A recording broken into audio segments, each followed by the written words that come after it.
তিন শর্তে লাইসেন্স ফিরে পাওয়ায় আজ থেকে আদ্দিন হাসপাতালে স্বাভাবিক কার্যক্রমে ফিরেছে। এই মুহূর্তে সেখানে আছেন সহকর্মী মানিক মোহাম্মদ ওমর। সরাসরি যাচ্ছি তার কাছে।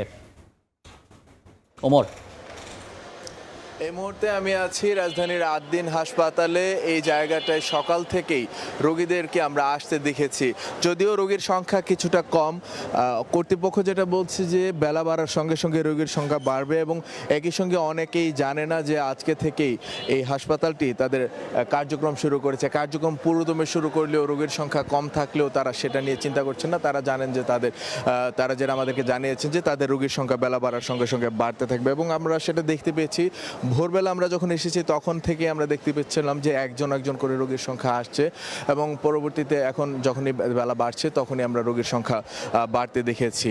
গত 17 মে 6 নবজাতকের মৃত্যুর ঘটনায় এই হাসপাতালটির লাইসেন্স বাতিল করে সরকার, এবং গতকাল সোমবার সরকার স্বাস্থ্য অধিদপ্তর একটি প্রজ্ঞাপনের মাধ্যমে জানায় যে এই হাসপাতালের লাইসেন্সটি পুনরায় তদন্ত সাপেক্ষে ফিরিয়ে দেওয়া হয়েছে। তাদেরকে দেওয়া হয়েছে 3টি শর্ত, সেজন্য যে 3টি শর্ত তাদেরকে মানতে হবে।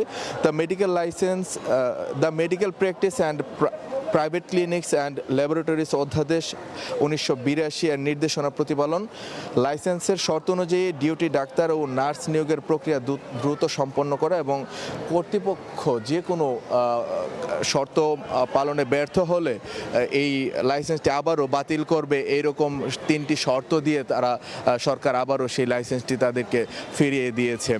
মগবাজারের এই আদ্দিন হাসপাতালে আমরা যে বিষয়টি দেখতে পাচ্ছিলাম যে কর্তৃপক্ষ এখনও তাদের সেই যে বিষয়টি আমাদেরকে জানিয়েছিলেন যে তাদের রোগীর সংখ্যা বাড়বে, এবং রোগীরা আমাদেরকে যেটি জানিয়েছেন যে তাদের প্রত্যাশা হচ্ছে এই ধরনের ঘটনা যেন আবারও পুনরায় না ঘটে।